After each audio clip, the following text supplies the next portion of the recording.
Moby Dick by Herman Melville. Chapter 54 The Town Ho's Story As told at the Golden Inn. The Cape of Good Hope, and all the watery region about there, is much like some noted four corners of a great highway, where you meet more travellers than in any other part. It was not very long after speaking the goney that another homeward bound whaleman, the Town Ho, was encountered. She was manned almost wholly by Polynesians. In the short gam that ensued, she gave us strong news of Moby Dick. To some, the general interest in the white whale was now wildly heightened by a circumstance of the Town Ho's story, which seemed obscurely to involve with the whale a certain wondrous inverted visitation of one of those so-called judgments of God which are at times said to overtake some men. This latter circumstance, with its own particular accompaniments, forming what may be called the secret part of the tragedy about to be narrated, never reached the ears of Captain Ahab or his mates; for that secret part of the story was unknown to the captain of the Town Ho himself. It was the private property of three confederate white seamen of that ship, one of whom, it seems, communicated it to Tashtego with Romish injunctions of secrecy; but the following night Tashtego rambled in his sleep, and revealed so much of it in that way, that when he was wakened he could not well withhold the rest. Nevertheless, so potent an influence did this thing have on those seamen in the Pequod who came to the full knowledge of it, and by such a strange delicacy, to call it so, were they governed in this matter, that they kept the secret among themselves so that it never transpired abaft the Pequod's mainmast. Interweaving in its proper place this darker thread with the story as publicly narrated on the ship, the whole of this strange affair I now proceed to put on lasting record. *Footnote: Town Ho: the ancient whale cry upon first sighting a whale from the mast head, still used by whalemen in hunting the famous Galapagos terrapin. End of footnote. For my humor's sake, I shall preserve the style in which I once narrated it at Lima, to a lounging circle of my Spanish friends, one Saint's Eve, smoking upon the thick gilt, tiled piazza of the Golden Inn.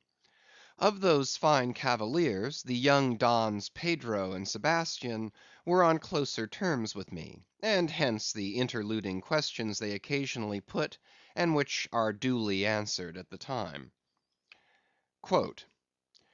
Some 2 years prior to my first learning the events which I am about rehearsing to you, gentlemen, the Town Ho, sperm whaler of Nantucket, was cruising in your Pacific here, not very many days' sail eastward from the eaves of this good Golden Inn. She was somewhere to the northward of the line. One morning upon handling the pumps, according to daily usage, it was observed that she made more water in her hold than common.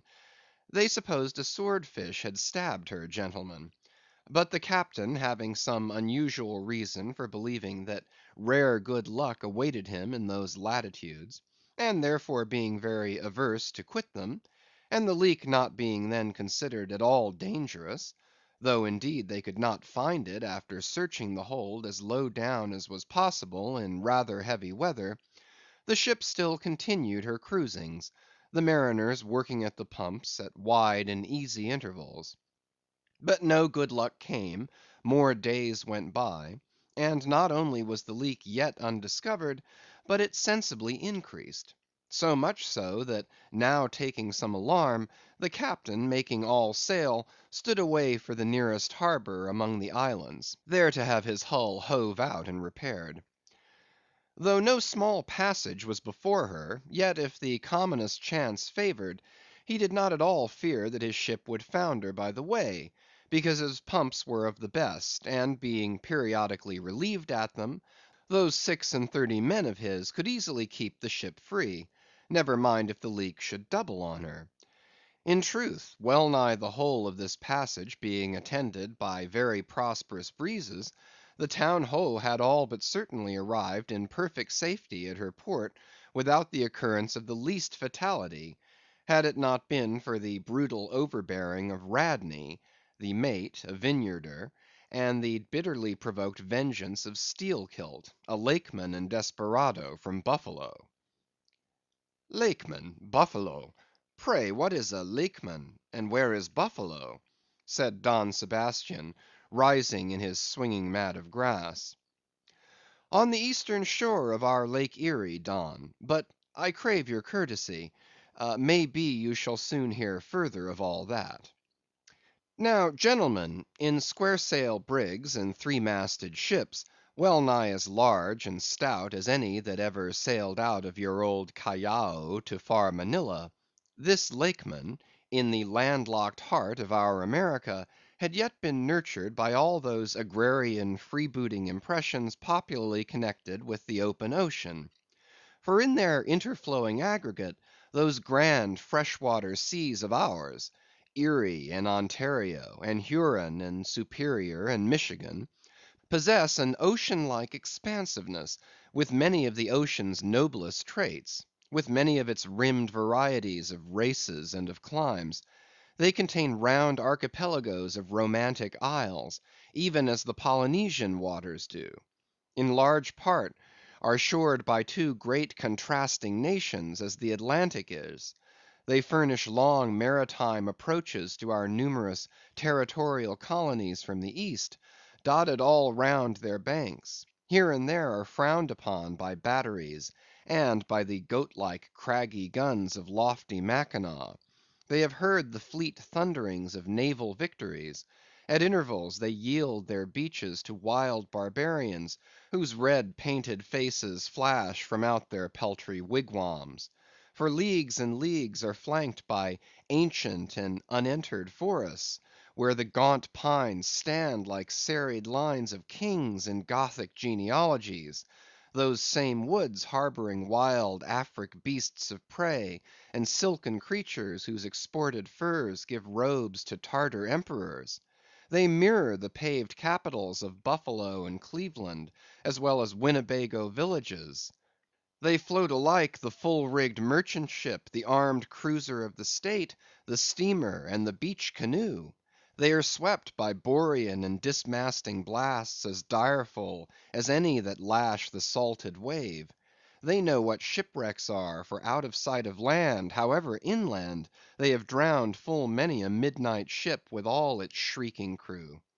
Thus, gentlemen, though an inlander, Steelkilt was wild ocean born and wild ocean nurtured; as much of an audacious mariner as any.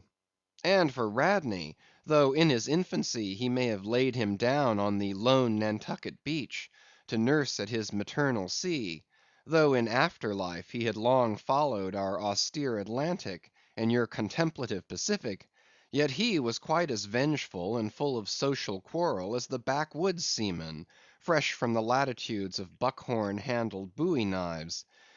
Yet was this Nantucketer a man with some good hearted traits; and this Lakeman a mariner, who though a sort of devil indeed, might yet by inflexible firmness, only tempered by that common decency of human recognition which is the meanest slave's right; thus treated, this Steelkilt had long been retained harmless and docile. At all events, he had proved so thus far; but Radney was doomed and made mad, and Steelkilt—but, gentlemen, you shall hear.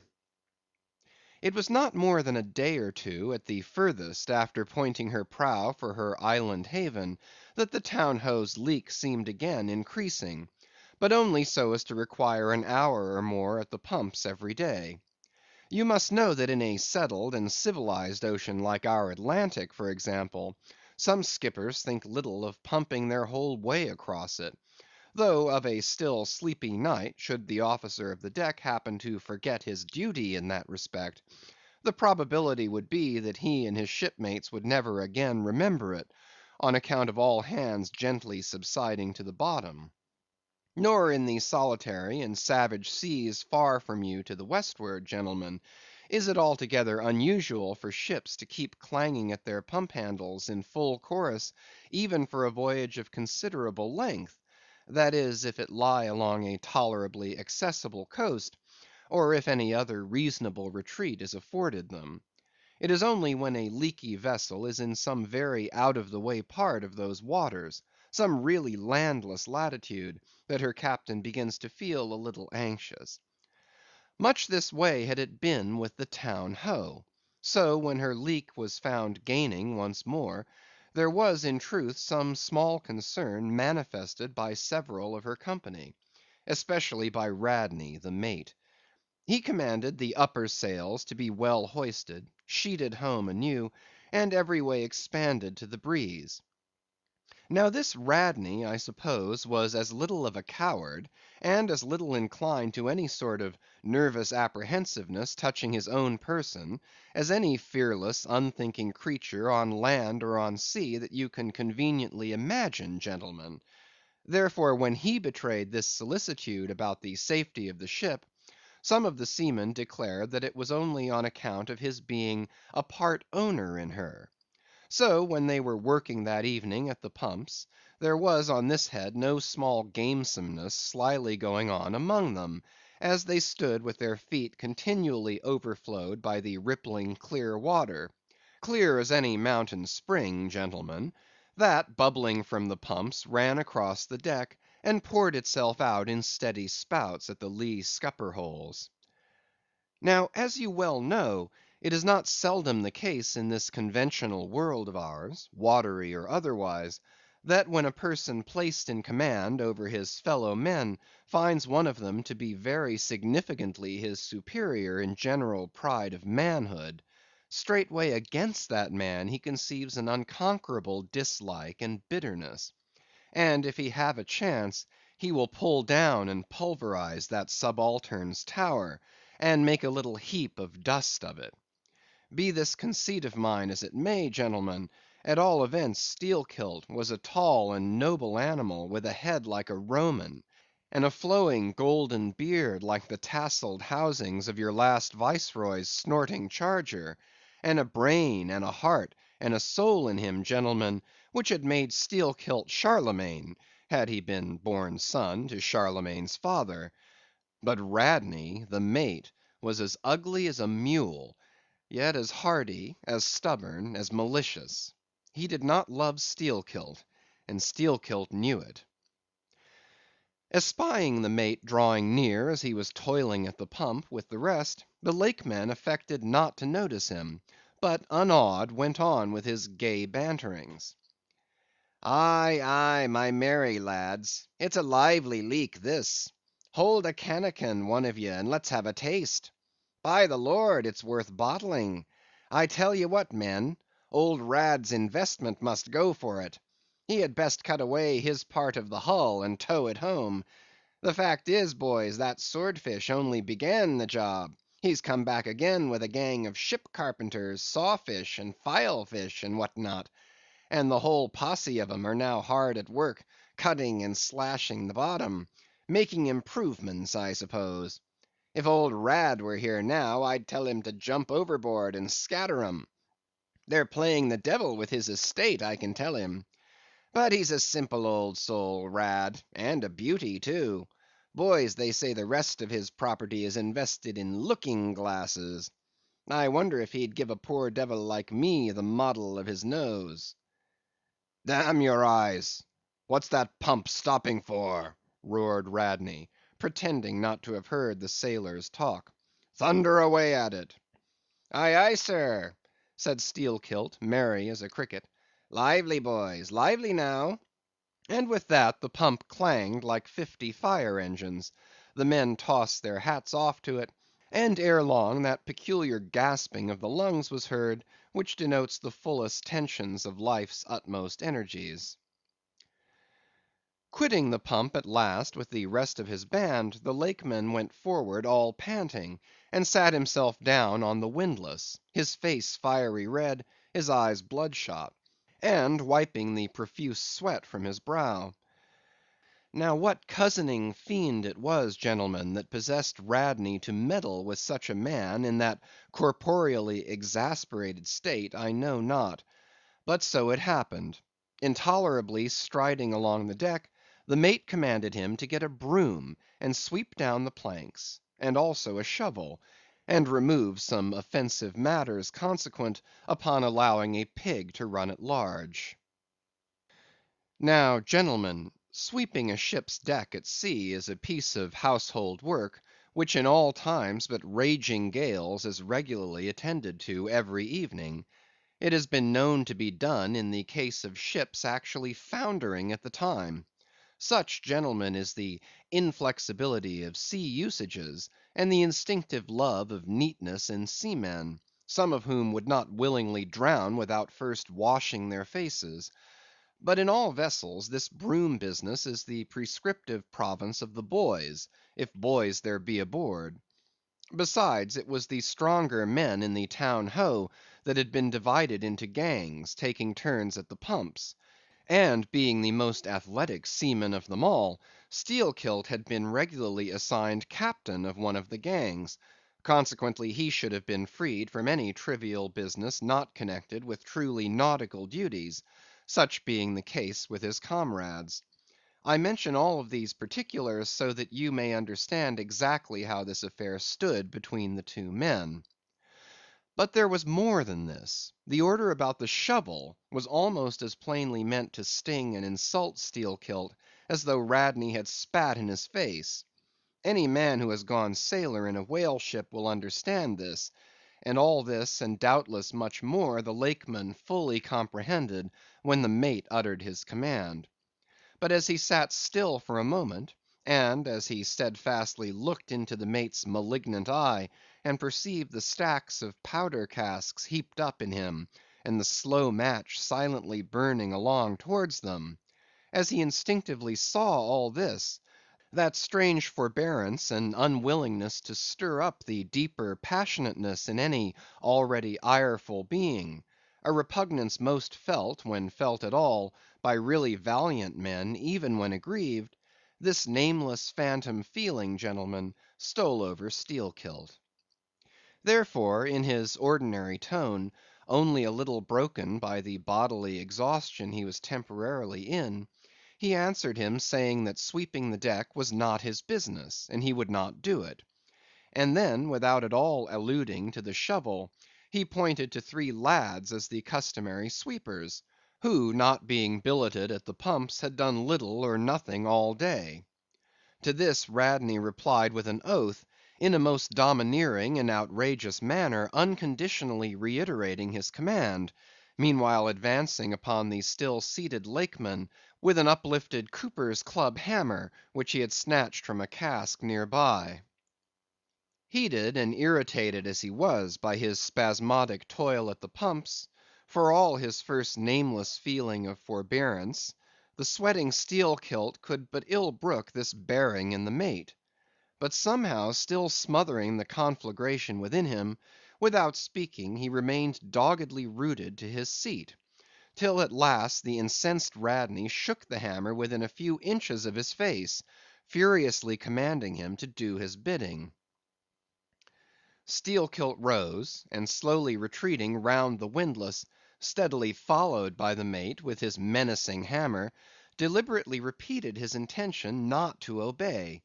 Seeing, however, that his forbearance had not the slightest effect, by an awful and unspeakable intimation with his twisted hand, he warned off the foolish and infatuated man; but it was to no purpose; and in this way the two went once slowly round the windlass, when resolved at last no longer to retreat, bethinking him that he had now forborne as much as comported with his humor, the Lakeman paused on the hatches, and thus spoke to the officer: "Mr. Radney, I will not obey you. Take that hammer away, or look to yourself." But the predestinated mate coming still closer to him, where the Lakeman stood fixed, now shook the heavy hammer within an inch of his teeth, meanwhile repeating a string of insufferable maledictions. Retreating not the thousandth part of an inch, Stabbing him in the eye with the unflinching poniard of his glance, Steelkilt, clenching his right hand behind him, and creepingly drawing it back, told his persecutor that if the hammer but grazed his cheek, he, Steelkilt, would murder him. But, gentlemen, the fool had been branded for the slaughter by the gods. Immediately the hammer touched his cheek; the next instant the lower jaw of the mate was stove in his head; he fell on the hatch spouting blood like a whale. Ere the cry could go aft, Steelkilt was shaking one of the backstays leading far aloft, to where two of his comrades were standing their mastheads. They were both Canallers. "Canallers!" cried Don Pedro. "We have seen many whale ships in our harbors, but never heard of your Canallers. Pardon, who and what are they?" "Canallers, Don, are the boatmen belonging to our grand Erie Canal. You must have heard of it." "Nay, Senor. Hereabouts in this dull, warm, most lazy and hereditary land, we know but little of your vigorous North." "Aye? Well then, Don, refill my cup. Your chicha's very fine, and ere proceeding further, I will tell you what our Canallers are, for such information may throw sidelight upon my story. For 360 miles, gentlemen, through the entire breadth of the State of New York, through numerous populous cities and most thriving villages, through long, dismal, uninhabited swamps and affluent cultivated fields, unrivalled for fertility, by billiard room and bar room, through the holy of holies of great forests, on Roman arches over Indian rivers, through sun and shade, by happy hearts or broken, through all the wide contrasting scenery of those noble Mohawk counties, and especially by rows of snow white chapels, whose spires stand almost like milestones, flows one continual stream of Venetianly corrupt and often lawless life. There's your true Ashantee, gentlemen; there howl your pagans, where you ever find them next door to you, under the long flung shadow and the snug patronizing lee of churches. For by some curious fatality, as it is often noted of your metropolitan freebooters that they ever encamp around the halls of justice, so sinners, gentlemen, most abound in holiest vicinities. "Is that a friar passing?" said Don Pedro, looking downwards into the crowded piazza with humorous concern. "Well, for our northern friend, Dame Isabella's Inquisition wanes in Lima," laughed Don Sebastian. "Proceed, Senor." "A moment, pardon," cried another of the company. "In the name of all us Limeese, I but desire to express to you, sir sailor, that we have by no means overlooked your delicacy in not substituting present Lima for distant Venice in your corrupt comparison. Oh no, do not bow and look surprised. You know the proverb along all this coast, corrupt as Lima. It but bears out your saying too. Churches more plentiful than billiard tables, and forever open, and corrupt as Lima. So too Venice, I have been there, the holy city of the blessed evangelist St. Mark. St. Dominic, purge it. Your cup, thanks, here I refill. Now, you pour out again." Freely depicted in his own vocation, gentlemen, the Canaller would make a fine dramatic hero, so abundantly and picturesquely wicked is he. Like Mark Antony, for days and days along his green turfed flowery Nile, he indolently floats, openly toying with his red cheeked Cleopatra, ripening his apricot thigh upon the sunny deck. But ashore all this effeminacy is dashed. The brigandish guise which the Canaller so proudly sports, his slouched and gaily ribboned hat betoken his grand features. A terror to the smiling innocence of the villages through which he floats, his swart visage and bold swagger are not unshunned in cities. Once a vagabond on his own canal, I have received good turns from one of these Canallers. I thanked him heartily, would fain not be ungrateful; but it is often one of the prime redeeming qualities of your man of violence, that at times he is as stiff an arm to back a poor stranger in a strait as to plunder a wealthy one. In some gentlemen, what the wildness of this canal life is emphatically evinced by this, that our wild whale fishery contains so many of its most finished graduates, and that scarce any race of mankind, except Sydney men, are so much distrusted by our whaling captains. Nor does it at all diminish the curiousness of this matter, that to many thousands of our rural boys and young men born along its line, the probationary life of the Grand Canal furnishes the sole transition between quietly reaping in a Christian cornfield, and recklessly ploughing the waters of the most barbaric seas. I see," impetuously exclaimed Don Pedro, spilling his chicha upon his silvery ruffles. "No need to travel. The world's one Lima. I had thought now that at your temperate north the generations were cold and holy as the hills. But the story." I left off, gentlemen, where the Lakeman shook the backstay. Hardly had he done so, when he was surrounded by the 3 junior mates and the 4 harpooneers, who all crowded him to the deck. But sliding down the ropes like baleful comets, the 2 Canallers rushed into the uproar, and sought to drag their man out of it toward the forecastle. Others of the sailors joined with them in this attempt, and a twisted turmoil ensued; while standing out of harm's way, the valiant captain danced up and down with a whale pike, calling upon his officers to manhandle that atrocious scoundrel, and smoke him along to the quarter deck. At intervals he ran close up to the revolving border of the confusion, and prying into the heart of it with his pike, sought to prick out the object of his resentment. But Steelkilt and his desperadoes were too much for them all. They succeeded in gaining the forecastle deck, where, hastily slewing about 3 or 4 large casks in a line with the windlass, these sea Parisians entrenched themselves behind the barricade. "Come out of that, ye pirates!" roared the captain, now menacing them with a pistol in each hand, just brought to him by the steward. "Come out of that, ye cut‐throats!" Steelkilt leaped on the barricade, and striding up and down there, defied the worst the pistols could do; but gave the captain to understand distinctly that his, Steelkilt's death, would be the signal for a murderous mutiny on the part of all hands. Fearing in his heart lest this might prove but too true, the captain a little desisted, but still commanded the insurgents instantly to return to their duty. "Will ye promise not to touch us, if we do?"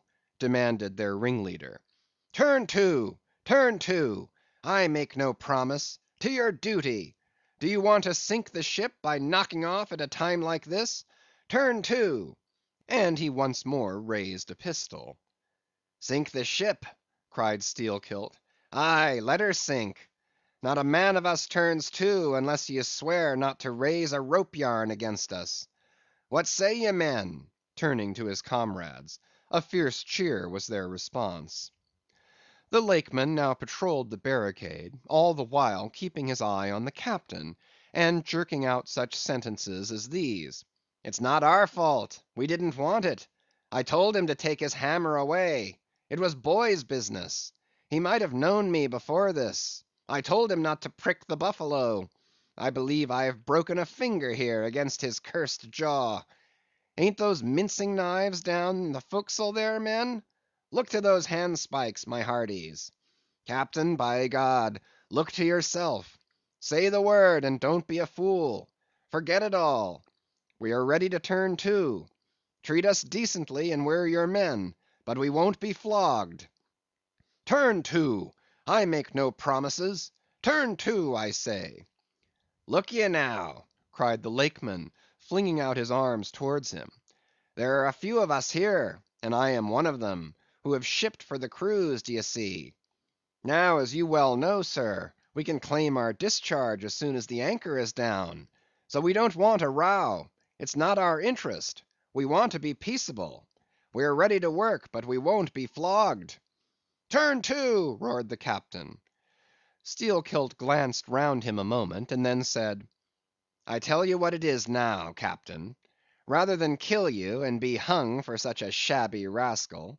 We won't lift a hand against you unless ye attack us. But till you say the word about not flogging us, we don't do a hand's turn. Down into the forecastle then, down with ye. I'll keep ye there till you're sick of it. Down ye go. Shall we? Cried the ringleader to his men. Most of them were against it, but at length, in obedience to Steelkilt, they preceded him down into their dark den, growlingly disappearing like bears into a cave. As the Lakeman's bare head was just level with the planks, the captain and his posse leaped the barricade, and rapidly drawing over the slide of the scuttle, planted their group of hands upon it, and loudly called for the steward to bring the heavy brass padlock belonging to the companionway. Then opening the slide a little, the captain whispered something down the crack, closed it, and turned the key upon them, 10 in number, leaving on deck some 20 or more, who thus far had remained neutral. All night a wide awake watch was kept by all the officers, forward and aft, especially about the forecastle scuttle and fore hatchway, at which last place was feared the insurgents might emerge, after breaking through the bulkhead below. But the hours of darkness passed in peace, the men who still remained at their duty toiling hard at the pumps, whose clinking and clanking at intervals through the dreary night dismally resounded through the ship. At sunrise the captain went forward, and knocking on the deck, summoned the prisoners to work, but with a yell they refused. Water was then lowered down to them, and a couple of handfuls of biscuit were tossed after it, when again turning the key upon them and pocketing it, the captain returned to the quarter deck. Twice every day for 3 days this was repeated, but on the 4th morning a confused wrangling, and then a scuffling was heard, as the customary summons was delivered, and suddenly 4 men burst up from the forecastle, saying they were ready to turn to. The fetid closeness of the air, and a famishing diet, united perhaps to some fears of ultimate retribution, had constrained them to surrender at discretion.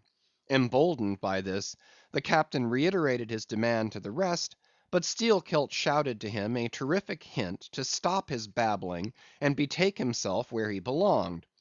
On the 5th morning, 3 others of the mutineers bolted up into the air from the desperate arms below that sought to restrain them.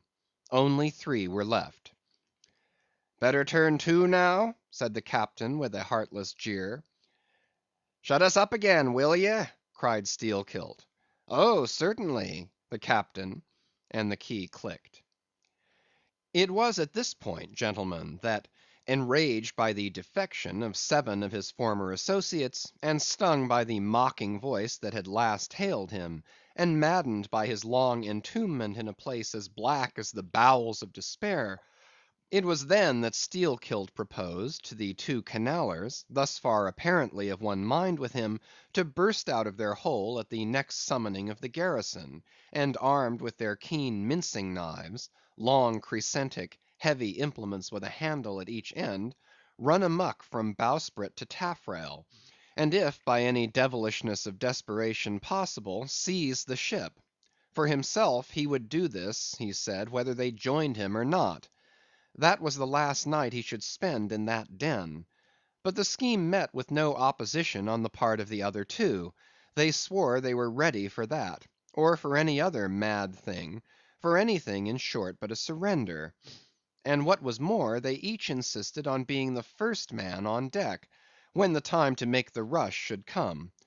But to this their leader as fiercely objected, reserving that priority for himself, particularly as his 2 comrades would not yield the one to the other in the matter.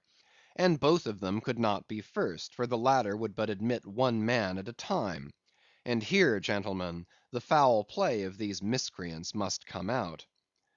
Upon hearing the frantic project of their leader, each in his own separate soul had suddenly lighted, it would seem, upon the same piece of treachery, namely, to be foremost in breaking out, in order to be the first of the 3, though the last of the 10, to surrender, and thereby secure whatever small chance of pardon such conduct might merit. But when Steelkilt made known his determination still to lead them to the last, They in some way, by some subtle chemistry of villainy, mixed their before secret treacheries together, and when their leader fell into a doze, verbally opened their souls to each other in 3 sentences, and bound the sleeper with cords, and gagged him with cords, and shrieked out for the captain at midnight. Thinking murder at hand, and smelling in the dark for the blood, he and all his armed mates and harpooneers rushed for the forecastle. In a few minutes the scuttle was opened, and bound hand and foot, the still struggling ringleader was shoved up into the air by his perfidious allies, who at once claimed the honor of securing a man who had been fully ripe for murder. But all these were collared, and dragged along the deck like dead cattle, and side by side were seized up into the mizzen rigging, like 3/4 of meat, and there they hung till morning. "Damn ye!" cried the captain, pacing to and fro before them, "the vultures would not touch ye, ye villains!" At sunrise he summoned all hands, and separating those who had rebelled from those who had taken no part in the mutiny, he told the former that he had a good mind to flog them all round; thought, upon the whole, he would do so; he ought to; justice demanded it; but for the present, considering their timely surrender, he would let them go with a reprimand, which he accordingly administered in the vernacular. "But as for you, ye carrion rogues," turning to the 3 men in the rigging, "for you, I mean to mince you up for the try pots." And seizing a rope, he applied it with all his might to the backs of the 2 traitors, till they yelled no more, but lifelessly hung their heads sideways, as the 2 crucified thieves are drawn. "My wrist is sprained with ye," he cried at last, "but there's still rope enough left for you, my fine bantam, that wouldn't give up. Take that gag from his mouth, and let us hear what he can say for himself." For a moment the exhausted mutineer made a tremulous motion of his cramped jaws, then painfully twisting round his head, said in a sort of hiss, "What I say is this, and mind it well. If ye flog me, I murder you." "Say ye so? See then how ye frighten me," and the captain drew off with the rope to strike. "Best not," hissed the Lakeman. "But I must," and the rope was once more drawn back for the stroke. Steelkilt here hissed out something, inaudible to all but the captain, who, to the amazement of all hands, started back, paced the deck rapidly 2 or 3 times, and then suddenly throwing down his rope, said, "I won't do it. Let him go. Cut him down, d'ye hear?" But as the junior mates were hurrying to execute the order, a pale man with a bandaged head arrested them. Radney, the chief mate. Ever since the blow he had lain in his berth, but that morning, hearing the tumult on the deck, he had crept out, and thus far had watched the whole scene. Such was the state of his mouth that he could hardly speak, but mumbling something about his being willing and able to do what the captain dared not attempt, he snatched the rope and advanced to his pinioned foe. "You are a coward," hissed the Lakeman. "So I am, but take that." The mate was in the very act of striking, when another hiss stayed his uplifted arm. He paused, and then pausing no more, made good his words, spite of Steelkilt's threat, whatever that might have been. The 3 men were then cut down, all hands were turned to, and sullenly worked by the moody seamen, the iron pumps clanged as before. Just after dark that day, when one watch had retired below, a clamor was heard in the forecastle, and the 2 trembling traitors running up, besieged the cabin door, saying they durst not consort with the crew. Entreaties, cuffs, and kicks could not drive them back, so at their own instance they were put down in the ship's run for salvation. Still no sign of mutiny reappeared among the rest. On the contrary, it seemed that mainly at Steelkilt's instigation they had resolved to maintain the strictest peacefulness, obey all orders to the last, and when the ship reached port, desert her in a body. But in order to ensure the speediest end to the voyage, they all agreed to another thing, namely, not to sing out for whales, in case any should be discovered. For spite of her leak, and spite of all her other perils, the town ho still maintained her mast heads, and her captain was just as willing to lower for a fish at that moment, as on the day his craft first struck the cruising ground; and Radney, the mate, was quite as ready to change his berth for a boat, and with his bandaged mouth seek to gag in death the vital jaw of the whale. But though the Lakeman had induced the seamen to adopt this sort of passiveness in their conduct, he kept his own counsel, at least till all was over, concerning his own proper and private revenge upon the man who had stung him in the ventricles of his heart. He was in Radney, the chief mate's watch; and as if the infatuated man sought to run more than half way to meet his doom, after the scene at the rigging, he insisted, against the express counsel of the captain, upon resuming the head of his watch at night. Upon this, and one or two other circumstances, Steelkilt systematically built the plan of his revenge. During the night Radney had an unseamanlike way of sitting on the bulwarks of the quarter deck, and leaning his arm upon the gunwale of the boat which was hoisted up there, a little above the ship's side. In this attitude, it was well known, he sometimes dozed. There was a considerable vacancy between the boat and the ship, and down between this was the sea. Steelkilt calculated his time, and found that his next trick at the helm would come round at 2 o'clock, in the morning of the third day from that in which he had been betrayed. At his leisure he employed the interval in braiding something very carefully in his watches below. "What are you making there?" said a shipmate. "What d'ye think? What does it look like?" "Like a lanyard for your bag; but it's an odd one, seems to me." "Yes, rather oddish," said the Lakeman, holding it at arm's length before him; "but I think it will answer. Shipmate, I haven't enough twine; have you any?" But there was none in the forecastle. "Then I must get some from old Rad." And he rose to go aft. "You don't mean to go a begging to him?" said a sailor. "Why not? D'ye think he won't do me a turn when it's to help himself in the end, shipmate?" And going to the mate, he looked at him quietly, and asked him for some twine to mend his hammock. It was given him; neither twine nor lanyard were seen again; but the next night an iron ball, closely netted, partly rolled from the pocket of the Lakeman's monkey jacket, as he was tucking the coat into his hammock for a pillow. 24 hours after, his trick at the silent helm, nigh to the man who is apt to doze over the grave always ready dug to the seaman's hand, that fatal hour was then to come; and in the foreordaining soul of Steelkilt, the mate was already stark and stretched as a corpse, with his forehead crushed in. But, gentlemen, a fool saved the would‐be murderer from the bloody deed he had planned. Yet complete revenge he had, and without being the avenger; for, by a mysterious fatality, Heaven itself seemed to step in and take out of his hands into its own the damning thing he would have done. It was just between daybreak and sunrise of the morning of the second day, when they were washing down the decks, that a stupid Teneriffe man, drawing water in the main chains, all at once shouted out, "There she rolls! There she rolls! Jesu, you, what a whale!" It was Moby Dick. "Moby Dick!" cried Don Sebastian. "St. Dominic! Sir Sailor, but do whales have christenings? Whom call you Moby Dick?" "A very white, and famous, and most deadly immortal monster, Don; but that would be too long a story."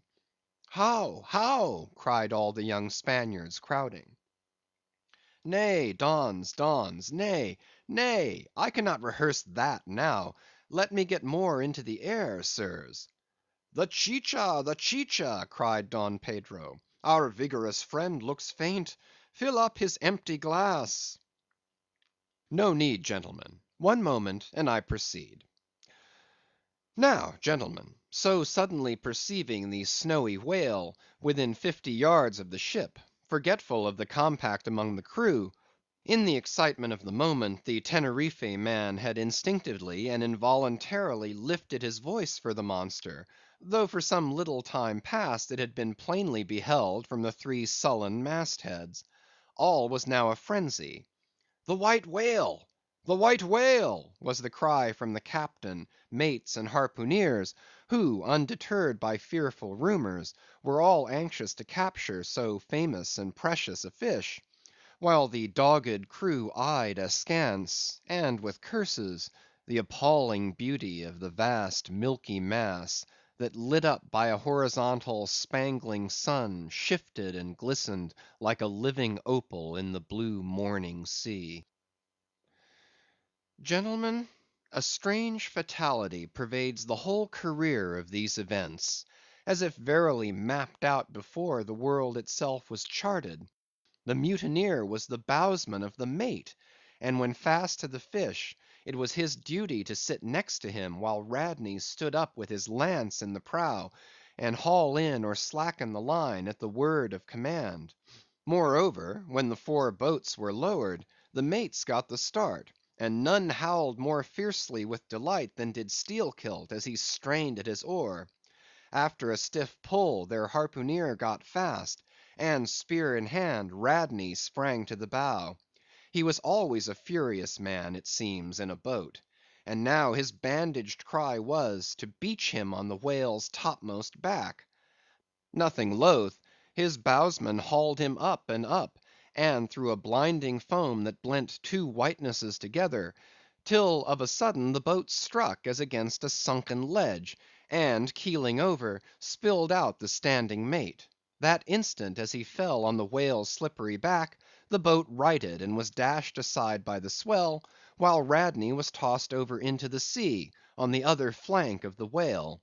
He struck out through the spray, and for an instant was dimly seen through that veil, wildly seeking to remove himself from the eye of Moby Dick; but the whale rushed round in a sudden maelstrom, seized the swimmer between his jaws, and rearing high up with him, plunged headlong again, and went down. Meantime, at the first tap of the boat's bottom, the Lakeman had slackened the line, so as to drop astern from the whirlpool. Calmly looking on, he thought his own thoughts. But a sudden terrific downward jerking of the boat quickly brought his knife to the line. He cut it, and the whale was free. But at some distance Moby Dick rose again, and with some tatters of Radney's red woollen shirt, caught in the teeth that had destroyed him. All four boats gave chase again, but the whale eluded them, and finally wholly disappeared. In good time the Town Ho reached her port; a savage, solitary place, where no civilized creature resided. There, headed by the Lakeman, all but 5 or 6 of the foremastmen deliberately deserted among the palms, and eventually, as it turned out, seizing a large double war canoe of the savages, and setting sail for some other harbor. The ship's company being reduced to but a handful, the captain called upon the islanders to assist him in the laborious business of heaving down the ship to stop the leak. But to such unresting vigilance over their dangerous allies was this small band of whites necessitated, both by day and by night, and so extreme was the hard work they underwent, that upon the vessel being ready again for the sea, they were in such a weakened condition that the captain durst not put off with them in so heavy a vessel.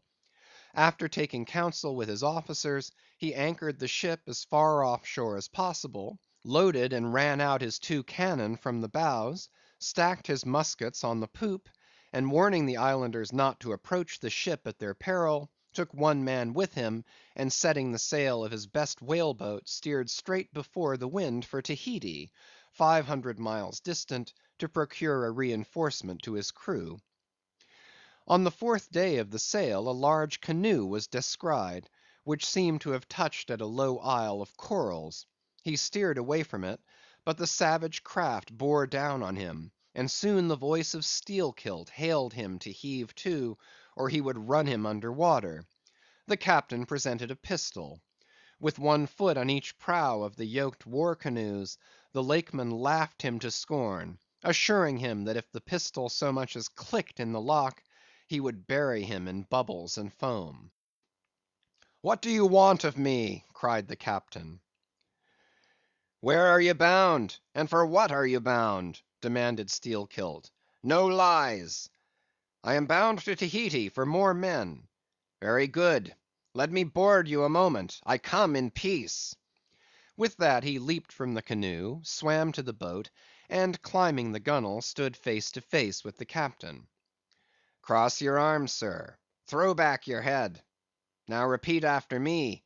As soon as Steelkilt leaves me, I swear to beach this boat on yonder island, and remain there 6 days. If I do not, may lightning strike me. A pretty scholar, laughed the Lakeman. Adios, Senor. And leaping into the sea, he swam back to his comrades. Watching the boat till it was fairly beached, and drawn up to the roots of the cocoa‐nut trees, Steelkilt made sail again, and in due time arrived at Tahiti, his own place of destination. There luck befriended him. 2 ships were about to sail for France, and were providentially in want of precisely that number of men which the sailor headed.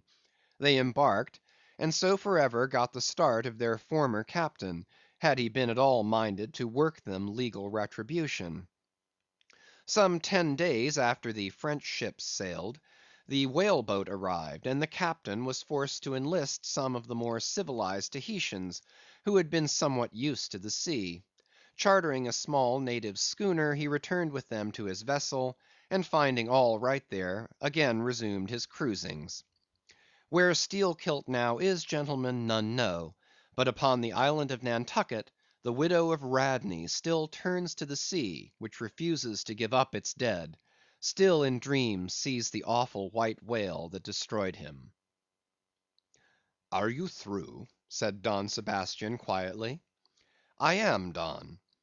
"Then I entreat you, tell me if to the best of your own convictions this your story is in substance really true. It is so passing wonderful. Did you get it from an unquestionable source? Bear with me if I seem to press." "Also bear with all of us, Sir Sailor, for we all join in Don Sebastian's suit," cried the company, with exceeding interest. "Is there a copy of the Holy Evangelists at the Golden Inn, gentlemen?" "Nay," said Don Sebastian, "but I know a worthy priest near by, who will quickly procure one for me." "I go for it. But are you well advised? This may grow too serious." "Will you be so good as to bring the priest also, Don?" "Though there are no auto da fés in Lima now," said one of the company to another, "I fear our sailor friend runs risk of the archiepiscopacy. Let us withdraw more out of the moonlight. I see no need of this." "Excuse me for running after you, Don Sebastian, but may I also beg that you will be particular in procuring the largest sized evangelists you can."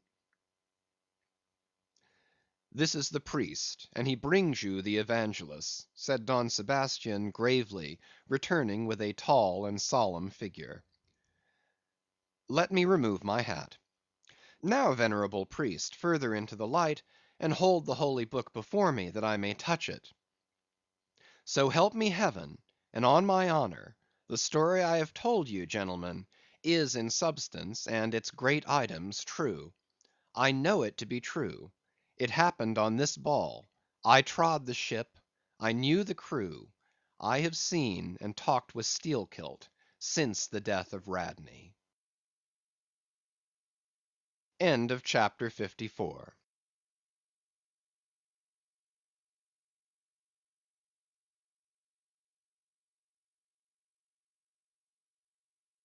Chapter 55. Of the monstrous pictures of whales.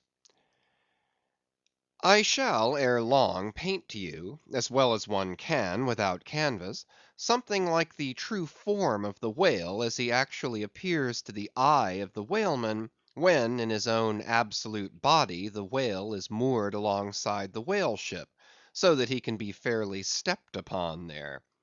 It may be worth while, therefore, previously to advert to those curious imaginary portraits of him, which, even down to the present day, confidently challenge the faith of the landsman.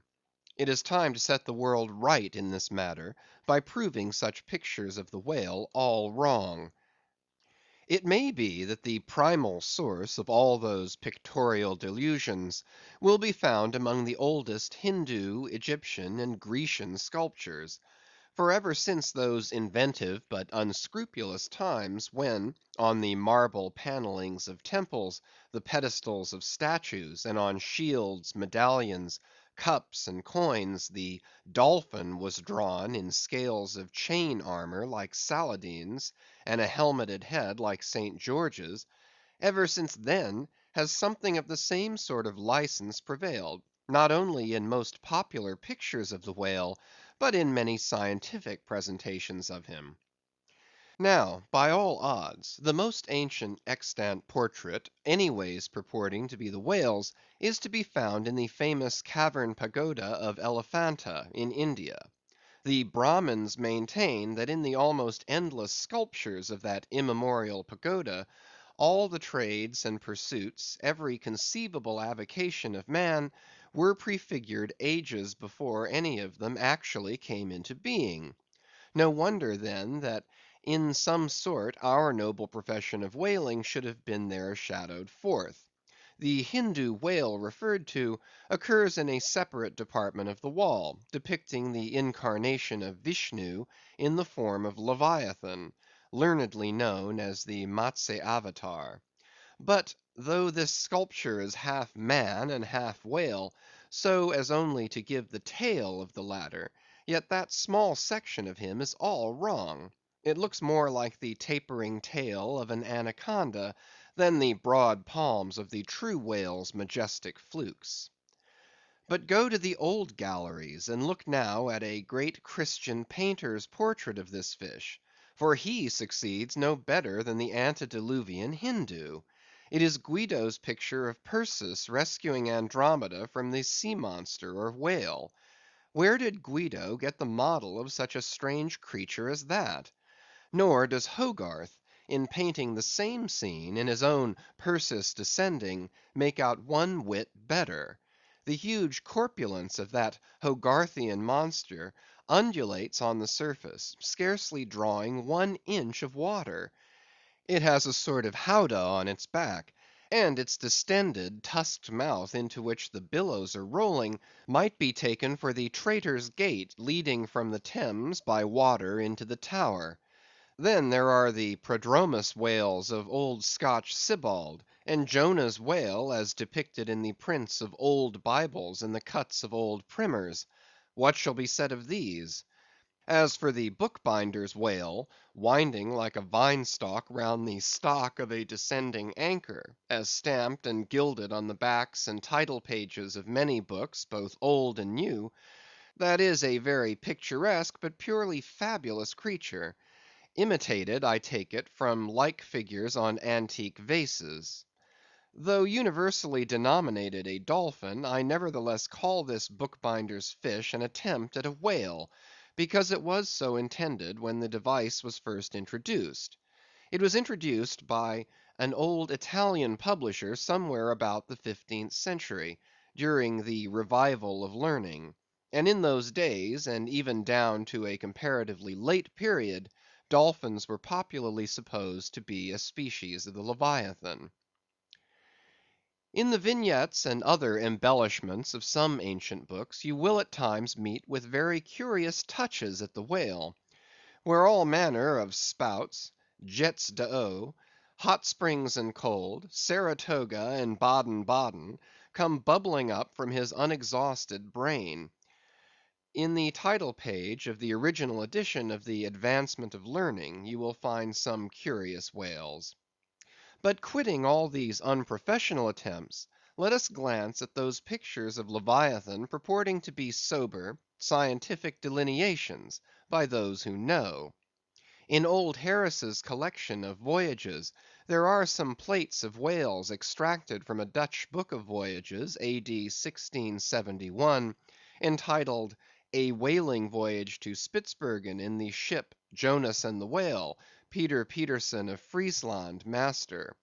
In one of those plates, the whales, like great rafts of logs, are represented lying among ice isles, with white bears running over their living backs. In another plate, the prodigious blunder is made of representing the whale with perpendicular flukes. Then again, there is an imposing quarto, written by one Captain Colnet, a post captain in the English navy, entitled "A Voyage round Cape Horn into the South Seas, for the purpose of extending the spermaceti whale fisheries."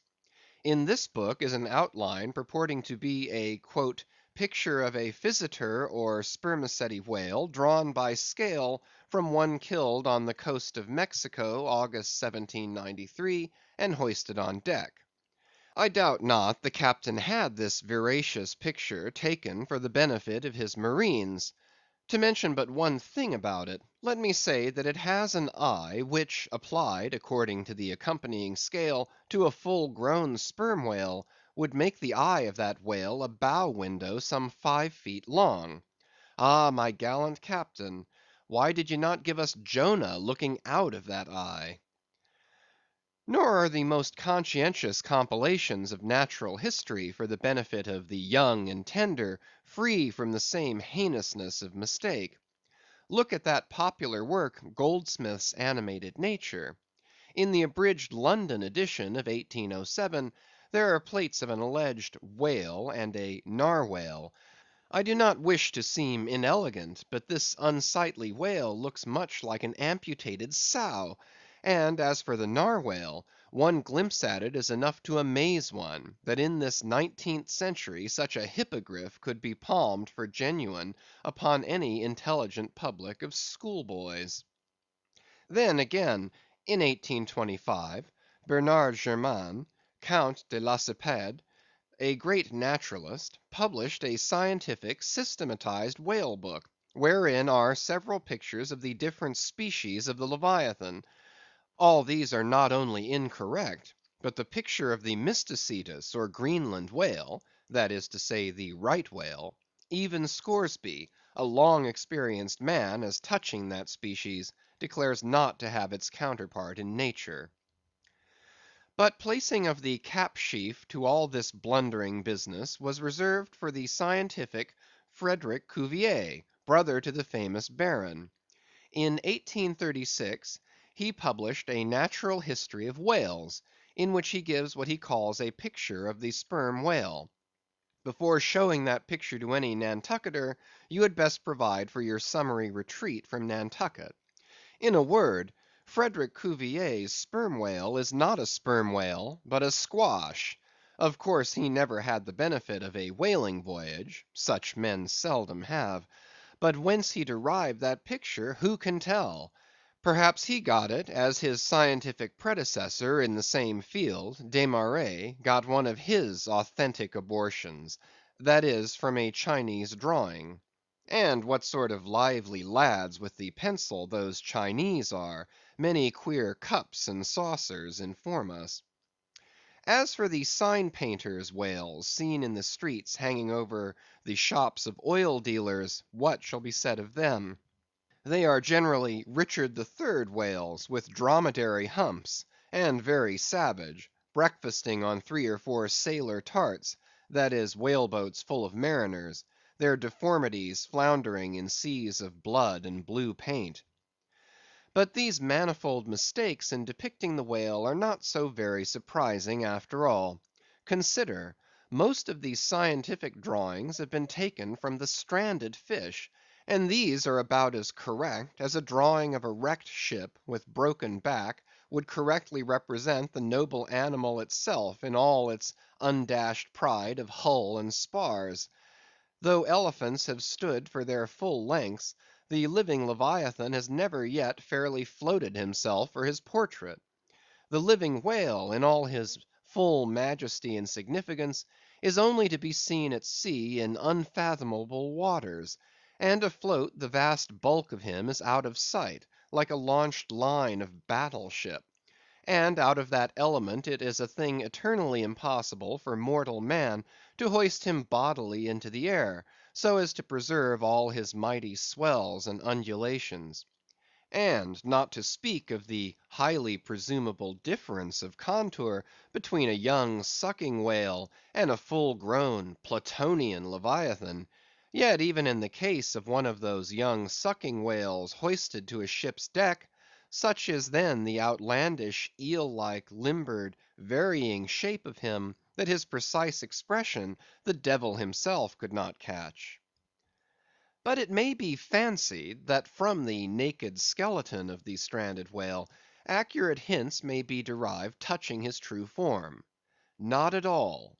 For it is one of the more curious things about this Leviathan, that his skeleton gives very little idea of his general shape, though Jeremy Bentham's skeleton, which hangs for candelabra in the library of one of his executors, correctly conveys the idea of a burly-browed utilitarian old gentleman, with all Jeremy's other leading personal characteristics, yet nothing of this kind could be inferred from any Leviathan's articulated bones. In fact, as the great Hunter says, the mere skeleton of the whale bears the same relation to the fully invested and padded animal, as the insect does to the chrysalis that so roundingly envelops it. This peculiarity is strikingly evinced in the head, as in some parts of this book will incidentally be shown. It is also very curiously displayed in the side fin, the bones of which almost exactly answer to the bones of the human hand, minus only the thumb. This fin has 4 regular bone fingers, the index, middle, ring, and little finger; but all these are permanently lodged in their fleshy covering, as the human fingers in an artificial covering. "However recklessly the whale may sometimes serve us," said humorous Stubb one day, "he can never be truly said to handle us without mittens." For all these reasons, then, any way you may look at it, you must needs conclude that the great Leviathan is that one creature in the world which must remain unpainted to the last. True, one portrait may hit the mark much nearer than another, but none can hit it with any very considerable degree of exactness. So there is no earthly way of finding out precisely what the whale really looks like; and the only mode in which you can derive even a tolerable idea of his living contour, is by going a whaling yourself; but by so doing you run no small risk of being eternally stove and sunk by him. Wherefore it seems to me you had best not be too fastidious in your curiosity touching this Leviathan. CHAPTER 56. Of the less erroneous pictures of whales, and the true pictures of whaling scenes. In connection with the monstrous pictures of whales, I am strongly tempted here to enter upon those still more monstrous stories of them, which are to be found in certain books, both ancient and modern, especially in Pliny, Purchas, Hakluyt, Harris, Cuvier, etc. But I pass that matter by. I know of only 4 published outlines of the great sperm whale: Colnett's, Huggins's, Frederick Cuvier's, and Beale's. In the previous chapter, Colnett and Cuvier have been referred to. Huggins's is far better than theirs, but by great odds Beale's is the best. All Beale's drawings of this whale are good, excepting the middle figure in the picture of 3 whales in various attitudes, capping his second chapter. His frontispiece, boats attacking sperm whales, though no doubt calculated to excite the civil skepticism of some parlor men, is admirably correct and lifelike in its general effect. Some of the sperm whale drawings in J. Ross Browne are pretty correct in contour, but they are wretchedly engraved. This is not his fault, though. Of the right whale, the best outline pictures are in Scoresby, but they are drawn on too small a scale to convey a desirable impression. He has but one picture of whaling scenes, and this is a sad deficiency, because it is by such pictures only, when at all well done, that you can derive anything like a truthful idea of the living whale as seen by his living hunters. But taken for all in all, by far the finest, though in some details not the most correct, presentations of whales and whaling scenes to be anywhere found, are 2 large French engravings, well executed, and taken from paintings by one Garnery. Respectively, they represent attacks on the sperm and right whale. In the first engraving, a noble sperm whale is depicted in full majesty of might, just risen beneath the boat from the profundities of the ocean, and bearing high in the air upon his back the terrific wreck of the stoven planks. The prow of the boat is partially unbroken, and is drawn just balancing upon the monster's spine, and standing in that prow, for that one single incomputable flash of time, you behold an oarsman, half shrouded by the incensed boiling spout of the whale, and in the act of leaping as if from a precipice. The action of the whole thing is wonderfully good and true. The half emptied line tub floats on the whitened sea, the wooden poles of the spilled harpoons obliquely bob in it, the heads of the swimming crew are scattered about the whale in contrasting expressions of affright, while in the black stormy distance the ship is bearing down upon the scene. Serious fault might be found with the anatomical details of this whale, but let that pass, since for the life of me I could not draw so good a one. In the second engraving, the boat is in the act of drawing alongside the barnacled flank of a large running right whale, that rolls his black weedy bulk in the sea like some mossy rock slide from the Patagonian cliffs. His jets are erect, full, and black like soot; so that from so abounding a smoke in the chimney, you would think that there must be a brave supper cooking in the great bowels below. Sea fowls are pecking at the small crabs, shell fish, and other sea candies and macaroni, which the right whale sometimes carries on his pestilent back. And all the while the thick‐lipped Leviathan is rushing through the deep, leaving tons of tumultuous white curds in his wake, and causing the slight boat to rock in the swells like a skiff caught nigh the paddle wheels of an ocean steamer. Thus the foreground is all raging commotion, but behind, in admirable artistic contrast, is the glassy level of a sea becalmed, the drooping unstarched sails of the powerless ship, and the inert mass of a dead whale, a conquered fortress, with the flag of capture lazily hanging from the whale pole inserted into his spout hole. Who Garnery, the painter, is or was, I know not; but my life for it, he was either practically conversant with his subject, or else marvellously tutored by some experienced whaleman. The French are the lads for painting action. Go and gaze upon all the paintings of Europe, and where will you find such a gallery of living and breathing commotion on canvas, as in that triumphal hall at Versailles, where the beholder fights his way pell‐mell through the consecutive great battles of France, where every sword seems a flash of the northern lights, and the successive armed kings and emperors dash by like a charge of crowned centaurs. Not wholly unworthy of a place in that gallery are these sea battle pieces of Garnery. The natural aptitude of the French for seizing the picturesqueness of things seems to be peculiarly evinced in what paintings and engravings they have of their whaling scenes. With not 1/10 of England's experience in the fishery, and not the 1,000th part of that of the Americans, they have nevertheless furnished both nations with the only finished sketches at all capable of conveying the real spirit of the whale hunt. For the most part, the English and American whale draughtsmen seem entirely content with presenting the mechanical outline of things, such as the vacant profile of the whale, which, so far as picturesqueness of effect is concerned, is about tantamount to sketching the profile of a pyramid. Even Scoresby, the justly renowned right whaleman, after giving us a stiff, full length of the Greenland whale, and 3 or 4 delicate miniatures of narwhales and porpoises, treats us to a series of classical engravings of boat hooks, chopping knives, and grapnels, and, with the microscopic diligence of a Leeuwenhoek, submits to the inspection of a shivering world 96 facsimiles of magnified Arctic snow crystals, I mean no disparagement to the excellent voyager.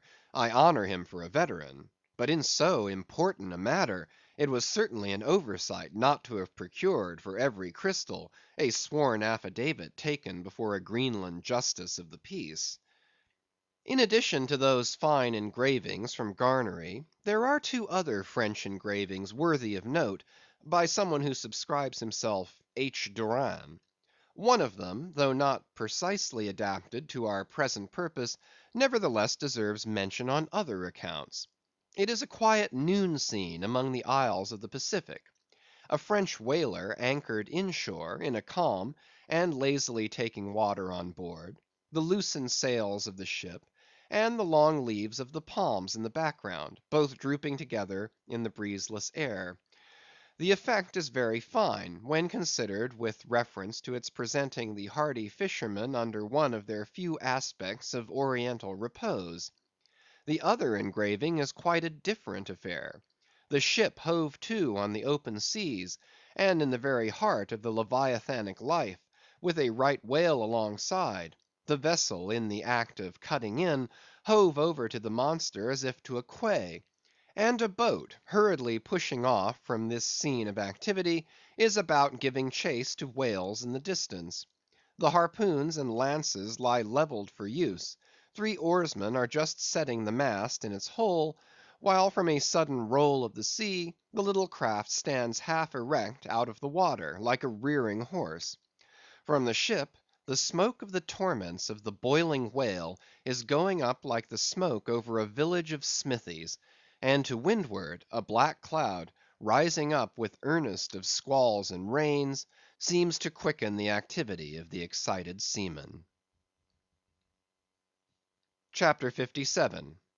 Of Whales in paint, in teeth, in wood, in sheet iron, in stone, in mountains, in stars.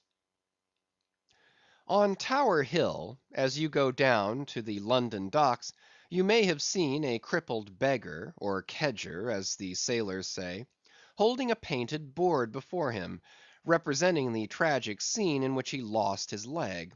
There are three whales and three boats, and one of the boats, presumed to contain the missing leg in all its original integrity, is being crunched by the jaws of the foremost whale.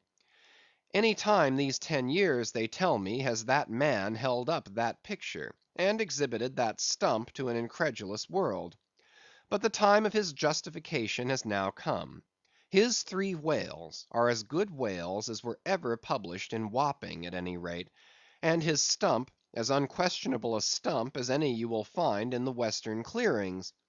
But though for ever mounted on that stump, never a stump speech does the poor whaleman make, but with downcast eyes stands ruefully contemplating his own amputation. Throughout the Pacific, and also in Nantucket and New Bedford and Sag Harbor, you will come across lively sketches of whales and whaling scenes, graven by the fishermen themselves on sperm whale teeth, or ladies' busks wrought out of the right whalebone, or other like scrimshander articles, as the whalemen call the numerous little ingenious contrivances they elaborately carve out of the rough material in their hours of ocean leisure. Some of them have little boxes of dentistical looking implements, specially intended for the scrimshandering business. But in general they toil with their jackknives alone; and with that almost omnipotent tool of the sailor, they will turn you out anything you please, in the way of a mariner's fancy. Long exile from Christendom and civilization inevitably restores a man to that condition in which God placed him, i.e., what is called savagery. Your true whale hunter is as much a savage as an Iroquois. I myself am a savage, owing no allegiance but to the king of the cannibals, and ready at any moment to rebel against him. Now one of the peculiar characteristics of the savage, in his domestic hours, is his wonderful patience of industry. An ancient Hawaiian war club or spear paddle, in its full multiplicity and elaboration of carving, is as great a trophy of human perseverance as a Latin lexicon; for with but a bit of broken sea shell or a shark's tooth, that miraculous intricacy of wooden network has been achieved, and it has cost steady years of steady application. As with the Hawaiian savage, so with the whale sailor savage.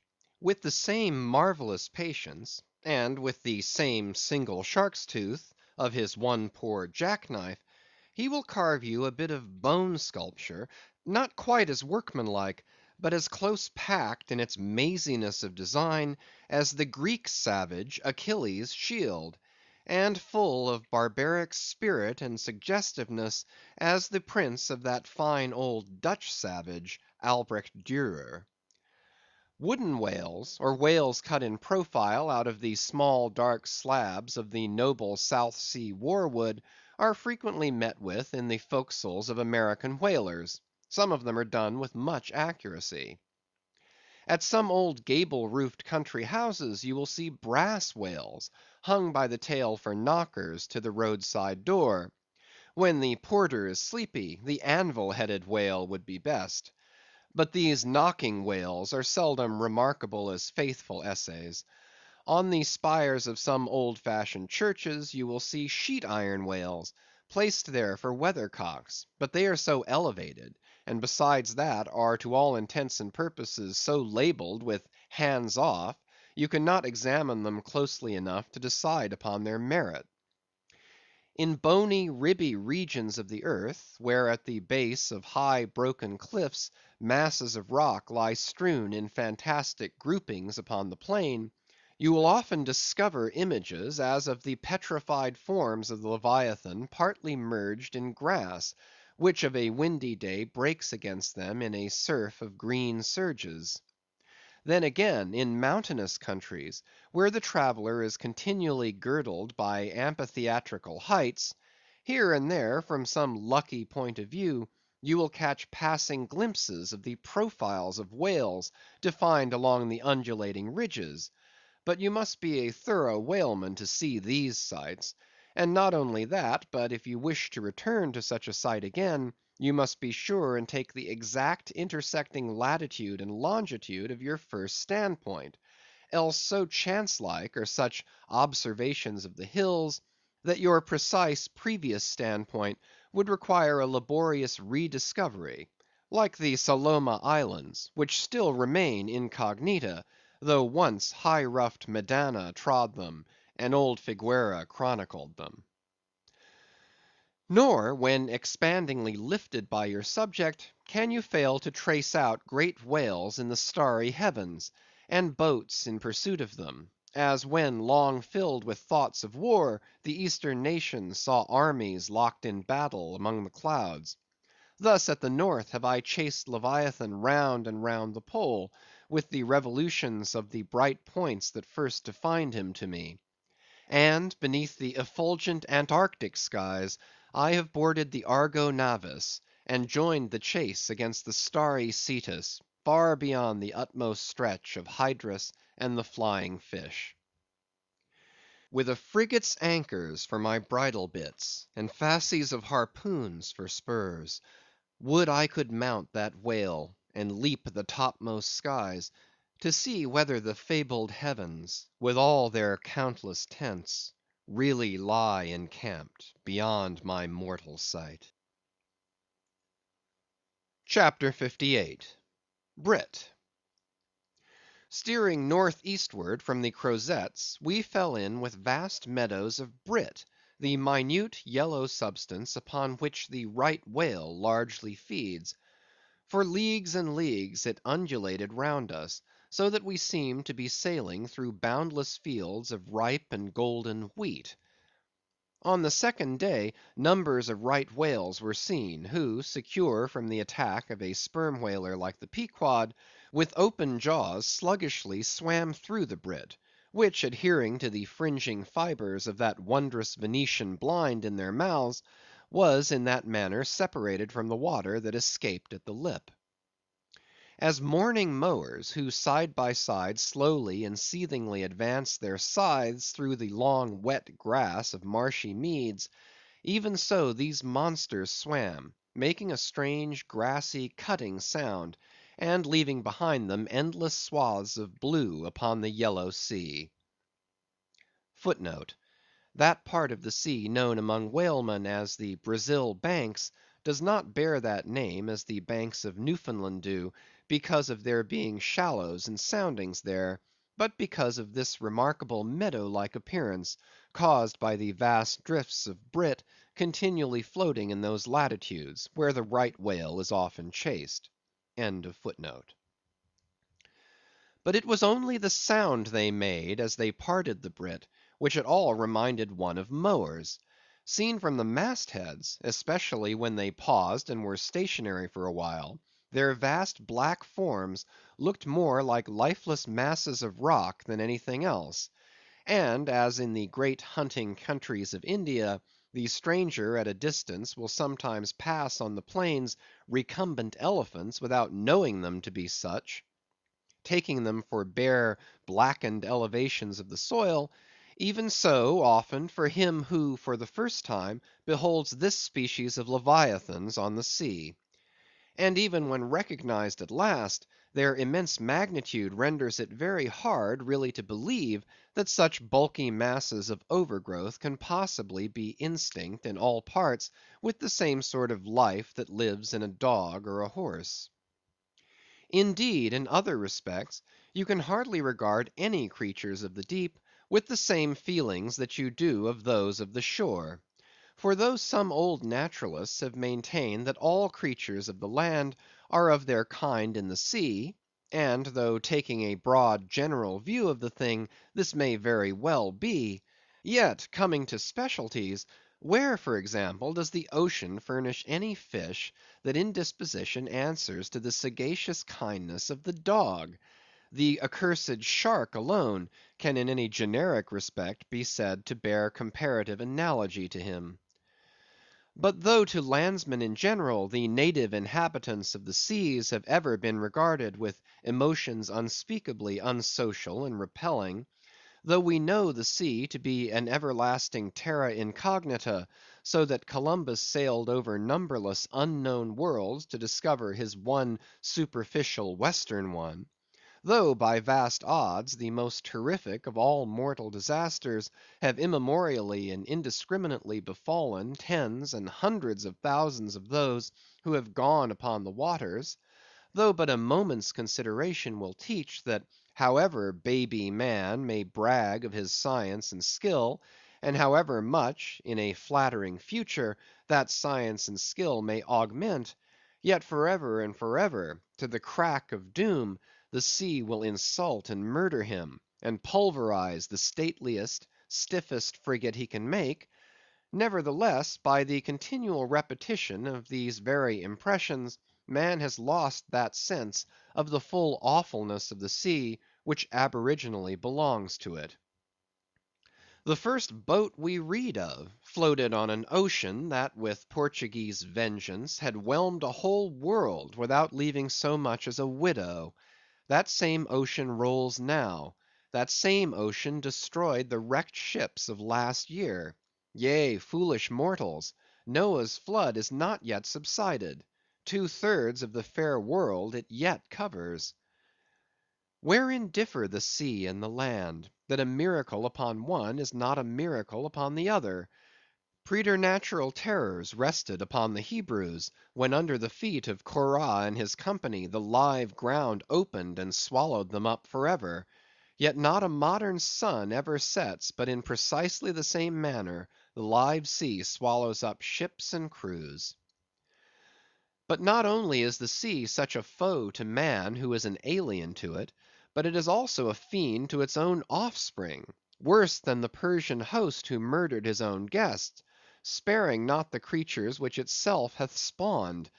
Like a savage tigress that tossing in the jungle overlays her own cubs, so the sea dashes even the mightiest whales against the rocks, and leaves them there side by side with the split wrecks of ships.